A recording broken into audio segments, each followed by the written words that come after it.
thema vandaag wat ik breng wel als omgang met druk am aldag. En me jet het erom dat we dat klaar hadden laatst, dat we een leven vieren willen en je gaat zien zeeën. Ik wil me eenmaal voorstellen, ik zie Jenny Nieveld, ik zie een geboren Eckert, ik zie een Fernheim opgewassen. Nog een tijd naar Ascension, ik deed leren als lerarin. Dan werd ik naar Sommerveld geroopt om te onderrichten als lerarin. Door te schaffen, daar leerde ik dan ook mijn man kennen. We zijn nu al 17 jaar bevriend, we hebben 4 kinderen. Mijn vader starb als ik 11 was. Ik heb nu nog een Mutter, die leeft in Philadelphia. En een zuster en een broer, die wonen met ihre families ook in Fernheim. Wat zijn nu zaken wat op ons druk maken? Dat meint nu nicht einfach, dat ik wirklich wat veel van buiten, sondern einfach bijna druk maken wat mij belasten. Dat kan de eierpartner zijn, dat kunnen compliceerde kinderen zijn, dat kunnen de ouderen zijn, de Geschwister, wanneer die einen eigen verzeihen willen oder zeggen wo we te zijn hebben. Dat kan de gezelschap zijn, of de church, of ook predikers. Dat kan aber ook dat zijn wat ik over mezelf denk. Mijn erwartungen, ik moet dit en dit alles handschrijven, dus dat moet ik dat alles doen. Dat kan aber ook mijn chef zijn, daar wo ik ongesteld zie, of de andere wat met mij helpt arbeiden. Dat kan aber ook de huisarbeid zijn, wat mij onder druk zet. Dat ik dat meest niet noodschrijf. Of vielleicht als er op de arbeid staat, wat zoveel van mij verlangt, dat ik dat dit en dat alles in zijn tijd zal handschrijven.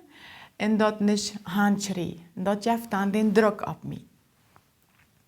Dat kunnen ook andere personen zijn, wat mij slecht behandelen, of wat mij onder druk zetten. Oder auch andere Situationen können mich unter Druck setzen. Zum Beispiel, wenn da wer plötzlich nicht mehr ist. Der ist gestorben. Und nu ist alles mit einmal anders. Und ich muss irgendwie versuchen, mich recht zu finden. Oder das ist eine Krankheit, die jetzt nicht mehr zu heilen. Das ist vielleicht schreefkrank oder vielleicht eine andere Krankheit, ein behindertes Kind. Das jetzt einfach nicht mehr zu heilen. Und damit muss ich nu irgendwie seine Klotte kommen. Wenn da zu viel Druck ist, dann haben wir Pfeile an uns. Und fucken ist das so, dann ist das immer da, ich muss, und ich kann aber nicht mehr. Das schreit nicht mehr an. Und ich fühle mich helpless, ich fühle mich ungeholt, ich tue nichts, und ich darf aber nicht nee sagen. Ich war aufgelenkt und ich muss alles mit mir tun lassen. Das sind Sachen, die an uns dann fucken drehen. Und ich fragte Dr. Nancy, wo deed sich dort an unseren Körper?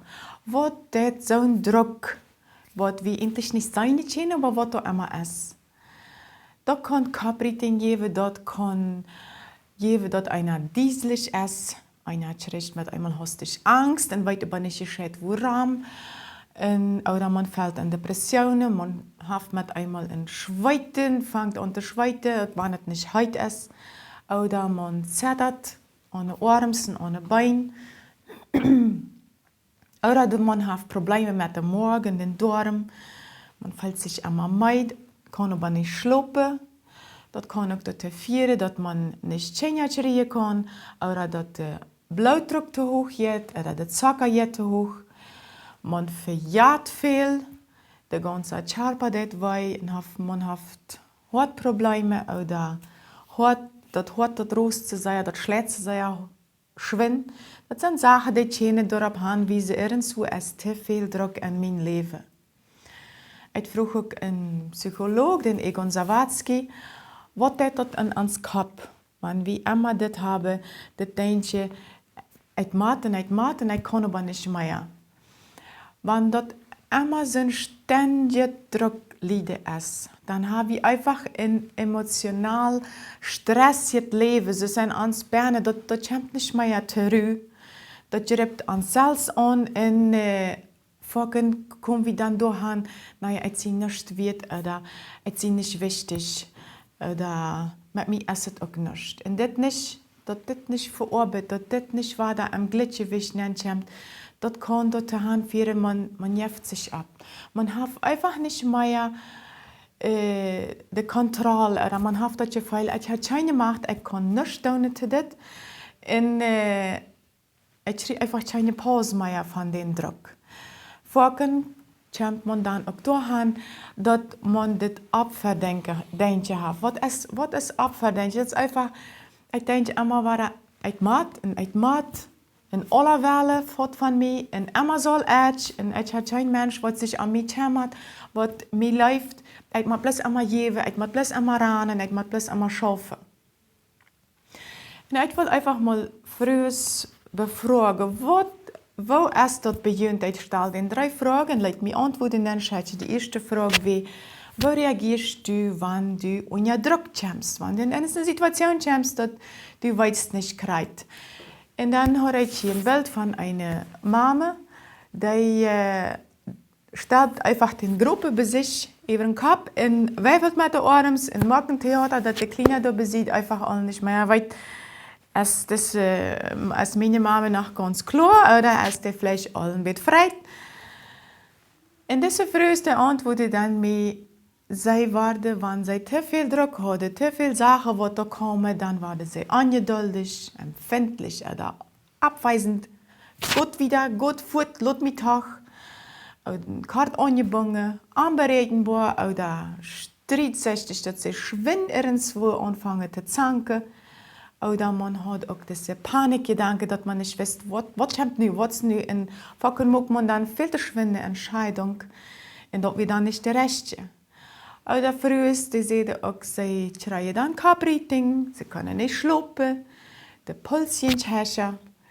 Oder auch der Stimme, wenn man unter Druck kommt, der Stimme wird lauter und herrscher. Man sieht vorhin viel zu schwinde wird und heran dann euert man sich, was man da gesagt hat. Oder sie versuchten alles tegelijk zu machen, das allen rasch zu machen, alles irgendwie Hand zu kriegen.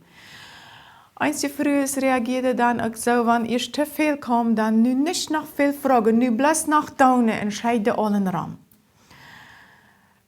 Manche die schreien auch Angst nach da für Menschen, was die von mir denken, und dann kommt das dazu, für Gott ist so viel Verschiedenes, was endlich wichtig ist. Eine andere Frage, die ich dann frage, wie, was ist du da rauszukommen? Wenn du da nicht mehr bist und du weißt, das endet, ist alles zu viel, was ist du dann?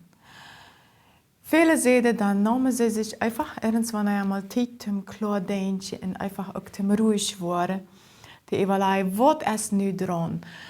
Und aber auch überlegen, woher kommt es? Wenn es vorhin ist, dass einer fällt immer weiter daneben, einer kommt immer weiter daneben, dann ist es gut mal überlegen, woher kommt das? Und dort dann mal unterschreiben. Oder auch einfach, sie sagte sich, wo sie können mit wem reden, einfach mal das alles sagen und alles aufladen. Oder auch einfach mal das steht verlassen, allein gehen, in Gefühle, in Gedanken ordnen. Und viele machen sich eine Liste, nehmen sich einfach die Zeit. Das sind all die Sachen, die machen ich alle tun, die sollen alle getan worden. Die nemen sich die Zeit, die beten darüber und evalueren, was kann ich nu tun, was kann warten, was kann vielleicht auch ein anderer tun. Das meint ich nicht, dass ich immer alles tun und dann eine Sache auf einmal. Und auch trotz dessen Druck, trotzdem, dass vielleicht sehr viel Arbeit ist, dass ich nicht gerade eine sehr schwere Zeit habe, mit das kranke Kind, sich die Zeit nehmen, Handschneiden, Jesus alles sagen. Viele sehen auch einfach, das drückt doch nicht einfach mal nicht alles rein sein und abgeräumt sein. Dort finde ich einfach mal so, dass es gut oder auch einfach mal eine Lösung. Was kann ich nicht mehr tun? Für was sehe ich hier nicht verantwortlich und was ist endlich nicht meine Schuld? Für was kann ich hier nicht ändern? Oder auch einfach mal Vitamine einnehmen, Magnesium einnehmen, Sport machen, um den Druck und das alles mal lockerer zu werden. Oder auch einfach mal was anderes tun. Einfach mal an was anderes denken. Einfach mal sich eine Ablenkung setzen. Dass man nicht immer bloß das am Kopf drehen hat. Manche sehen auch einfach mal alles liegen lassen und warten. manchmal lese ich das von selbst, manchmal geht das auch einfach so über. Und vieles wie auch, wenn man Sachen nicht ändern kann. Ich habe nu einfach eine Mama, die liegt im Baden, ich mache immer besorgen und ich mache immer han, dann einfach das Beste durch machen. Oder das kranke Kind, das braucht mir einfach so viel Zeit. Dann lässt meine Hausarbeit einfach da besiegt. Und bete und Gott das aufgeben, was kannst du nicht kontrollieren. Die hat alles unter Kontrolle. Und auch war das de Zeit mit Gott verbringen, Bibel lesen, beten, am Loven, dafür, was er ist und was er tut. Das hilft auch, dass einer den Druck einfach auch da steht und überkommt. Die dritte Frage ist, wir sind nicht immer unter Druck, wir sind nicht immer in so einer Situation, aber wir können fucking all was verdauen, damit es nicht so weit kommt. Und ich frage einfach, was tust du am das vierte B, dass du nicht so sehr unter Stress oder unter Druck kommst. Und sehr viele sehen, sie haben einfach einen Terminkalender, wo dann einfach mal alles reingeschrieben wird, was sie wissen. Am Dienstag ist dort, am Freitag ist dort, am Mittwoch mit meinem Teentag da. Und dann hat man dort all für Augen und man sieht dort, du ist al wat, ich kann doch nicht noch was andere Hand tun oder was andere dann Dienstzeit tun. Dat wird sein dann verarbeiten oder auch einfach evaluieren, welche Sachen kann ich aufgeben, was kann auch mal wer andere tun. Ich muss nicht alles selbst tun. Ich kann auch Hilfe annehmen. Oder auch die Sachen mit ihrem Mann durchreden. Sagen ja, was ist nicht wichtig, was ist nicht wichtig. Aber auch die Zeit einplanen. Wenn ein Kind dann durchhaben will und das andere Kind dort ist, oder ich noch einen Geburtstag will, dann die Zeit auch einplanen mit vorne.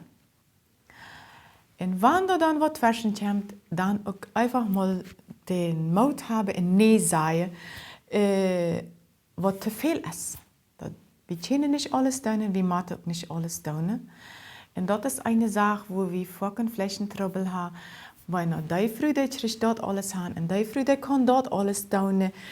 Und dann macht ich auch noch. Wenn es etwas auch so gut sein oder etwas auch so gut ohne sein geworden. Und wir brauchen nicht alles mitmachen, was die anderen tun. Wir brauchen auch nicht alles haben, was die anderen haben. Und wir brauchen auch nicht immer alle wen sein, wo die sind.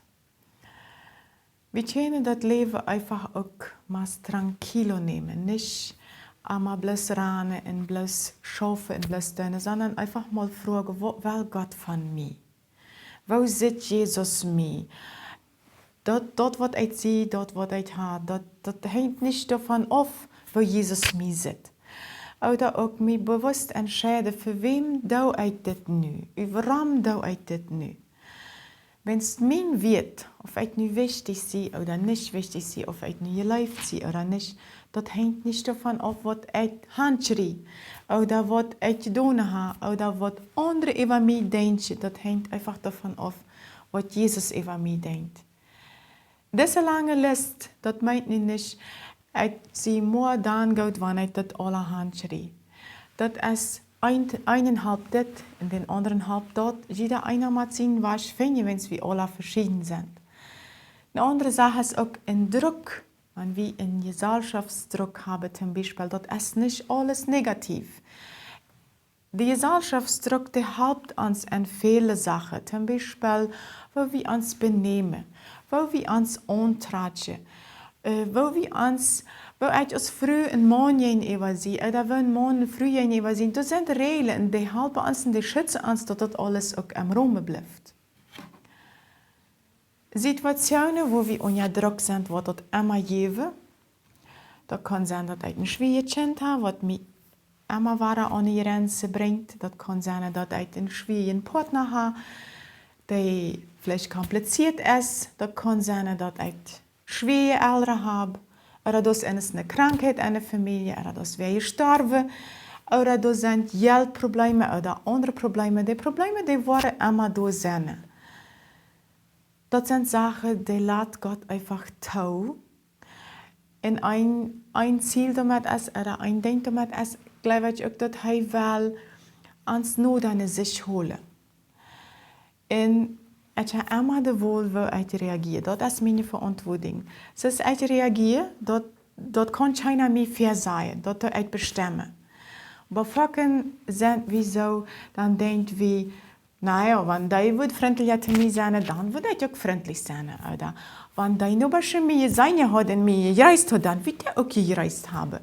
Oder wanneer mijn man mij wordt beter behandelen, dan wordt je ook beter te arm zijn. En zo zit we vaak onze uitreden om niet de verantwoording te overnemen wat we doen kunnen. En vaak hieraan fühlen wir uns vielleicht allein, wir fühlen uns einsam und wir überlegen, woher kommt das? Wenn ich meine Kinder immer anschreibe, wenn ich immer spittig sie zu meinen Mann und wenn ich immer sage, das fehlt noch und das fehlt noch und den kritisiere, dann soll ich mich nicht wundern, wenn diese Streit trage und ich allein noch hier sehe. Das ist ein Fall von der Sache, wo ich reagiert habe. Der Sinn von uns Leben ist einfach, dass wie Gott ihre mit unserem Leben. Gott schenkt uns Sachen oder der lässt Sachen tun in uns Leben, uns auch zu wissen, wo wir sind. Dus Jane Mama sagt, ich will eine sehr geduldige Mama, aber ich die Twins hat, die machen mich sehr ungeduldig, die treiben mich bei dem Freizeit und das ist nicht die Twins ihre Schuld. Das ist meine Verantwortung, das ist meine Schuld, wenn ich nervös war. Gott ist es viel wichtiger, wo wir uns geistlich entwickeln, wo wir uns im Kopf oder am Hort entwickeln, als dass wir nicht alles haben. Vielleicht wünschst du die in schmeckt fertig oder ein gerateres Haus oder was. Das ist Gott nicht so wichtig. Gott ist es viel wichtiger, wo das in uns Beine aussieht.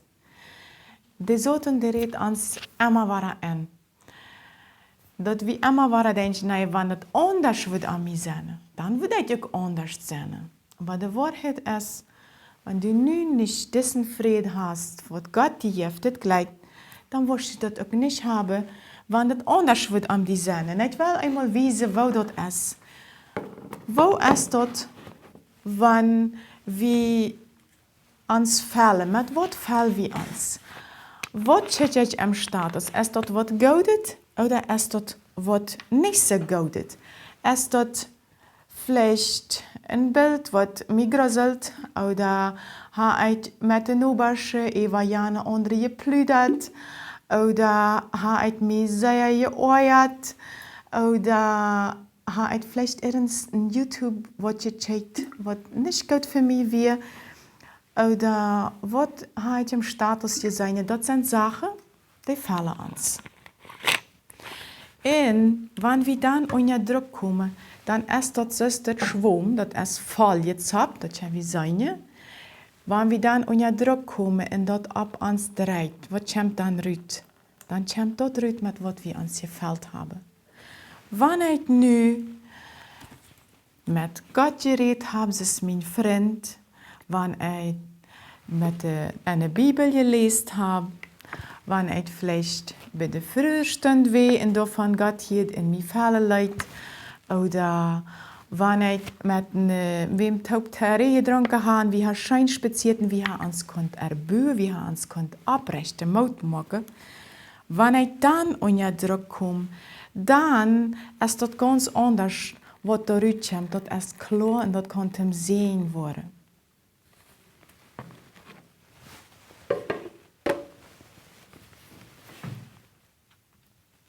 Das ist je nachdem, wo ich oder du mich entscheiden.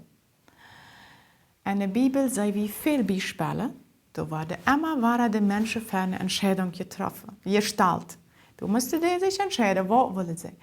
Mose, der soll ab den Stein, nicht dem Stein reden, aber die Schluchten in der Fall wird, die dürfen nicht an das Land nennen, was ihnen falsch versprochen wird. David, der holt sich den Nobasche Baden und das erste Kind, was sie hadden, das muss sterben. Rahab, das war eine Hure, die holt sich Ram, aber aus Israel kam und Stadt annehmen will, dann stand sie zu Israel. Auch wenn das hat das Leben können kosten. Und sie wird nachher in Israel abgenommen, wenn sie auch keine Juden waren. Jeremia, die moest het leven lang Israël immer waren zeggen, je zijn volk, je zonde, je doen slachtet, God wordt je hier wasbrengen, je worden terug aankomen. En die mensen willen aan dat liefste dat leven nemen, maar God bewoordt zijn leven. Al deze personen die hadden entscheidungen te treffen en dat bracht valje. Deine en mijn entscheidung, die reactie, waar ik reageer, wat doe ik erop, wat mij passiert, dat heeft immer valje. En we hebben immer de wohl, waar we denken en wat we denken. God is een wijze en levende Vader te ons. Hij geeft en hij neemt. Zo einfach als die oder mij dat goed deed. An mij en an die is dat bloß einfach am te loven en am te eren en einfach am te vertrouwen. Dit deed mij zo lang wat ik dit kapiert. Wens hij had mijn vader waschen als ik 11 was. En voor mij weet God zijn leven wijze vader. Wens ik dacht zo, we kost die kleine kinderen einfach den vader waschen nemen. En dat gaf een druk aan mij. Aber wo deed ik erop reageren? Het werd beter, het werd dal en het werd, het lijkt einfach niet dat God goed weer. Maar dat was mijn verantwoording. Zijn verantwoording is die zaken wat hij toelaat en wat hij dooruit maken wil. Ik kan God einfach vertrouwen. Alles wat passiert, dat heeft hij alles onder controle en ik vertrouw hem einfach. Of mij dat nu goed gaat, oder nicht gut geht, dat hangt ervan af wat ik denk, wat mijn instelling is. En ook, waarmee doe ik mij vallen, wat laat ik in mij nemen. Ik kan Jezus om hulp bidden, ik kan ook andere vrouwen hulp vragen. En hij zegt te ons, roep mij aan, ga je heen en bid te mij. Dan word ik op je hartje. En zeg je mij zo waar je mij vindt. Je vraagt je met ganzem hart naar mij, dan word ik mij van je vinden laten. Zo zegt het in Jeremia 29, 12 en 13. En hij zegt ook te ons, verstehe nicht. Wens ik zie met die en ik wil die einfach zien. Ik wil die einfach uitvorderen, ik wil die einfach opvorderen. En schede de verantwoording voor die instelling. Wat is je denkje en voor die reactie? Wat handelst u? Wat denkst u? Wanneer er eens wat passiert? Neem de verantwoording daarvoor en entscheide dat rechtje te doen. Neem die aber ook de tijd voor die te evalueren. Woher komt de druk? Ha ik de controle darüber? Kan ik wat ervoor ändern? Dat er niet te veel arbeid zum Beispiel op mol is. Dat ik ook tijd heb voor die andere wichtige zaken. En zeg Jezus, en dat wat hij zegt, dan worst u dus een vrede hebben.